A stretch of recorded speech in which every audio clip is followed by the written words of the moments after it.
Welcome to Inner Shift. There are moments when the world seems to suddenly halt and the systems we rely on begin to fracture. We look around at the isolation, the global crises, the overwhelming anxiety, and the immediate sensation is one of collective regression. We pull out our phones, scroll through a relentless feed of human conflict, and see the exact same violence our ancestors inflicted on each other. It looks as though civilization is entirely broken, trapped in a loop, endlessly repeating its darkest mistakes. The standard psychological reaction to living in an environment like this is entirely predictable. We observe the pain, the wars, and the civic decay, and we assume we are witnessing a pointless tragedy, a sign of massive collective failure.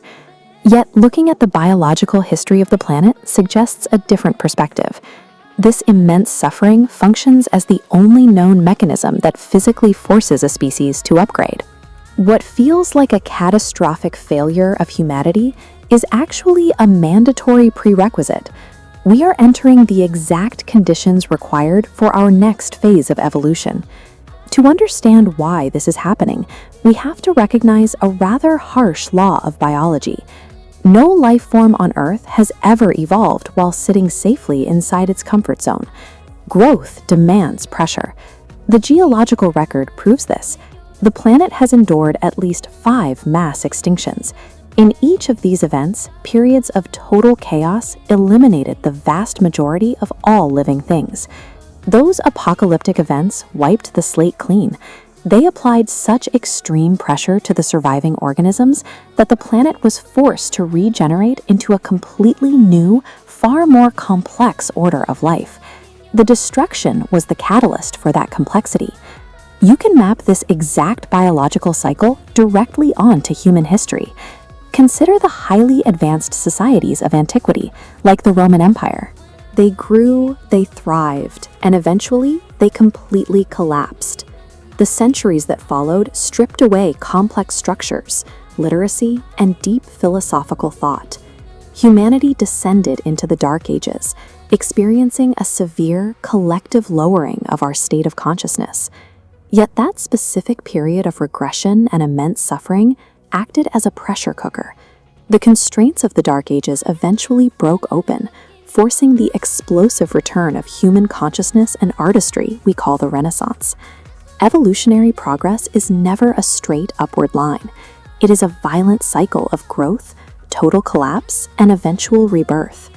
This macroevolutionary law dictates the internal mechanics of your mind right now. Normally, we live in the surface mind, a comfortable baseline of daily routines. Then, external adversity hits.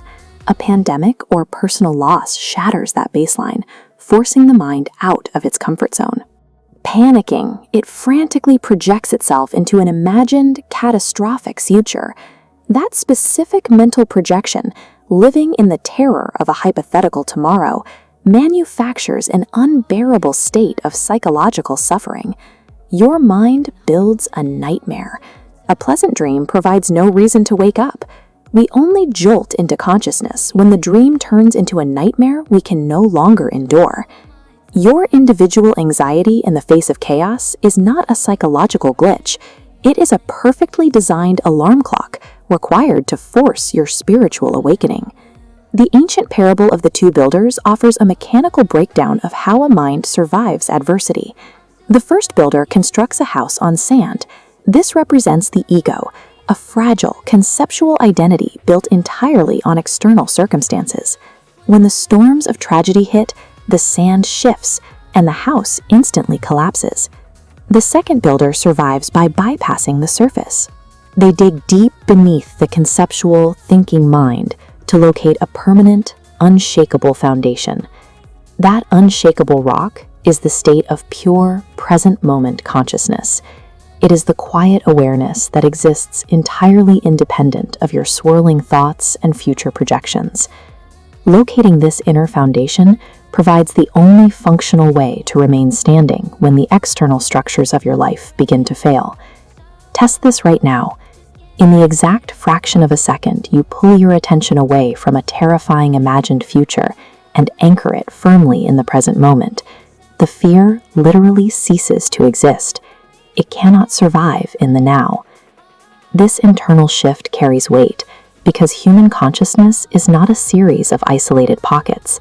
Every individual mind functions as a cell within a single, interconnected collective, an underlying field where every state of being resonates across the whole. When you choose to remain present, you inject stability into that collective field. By refusing to mirror the surrounding panic, your state of being acts as a counterbalance, slowing the momentum of the global regressive cycle from within the network. The next time a wave of global despair or personal fear hits you, use the panic itself as a trigger. Observe your breath. Feel the life in your body.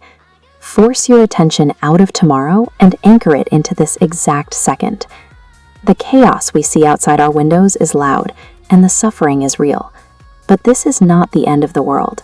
It is simply the universe applying the necessary pressure to force our next great evolution.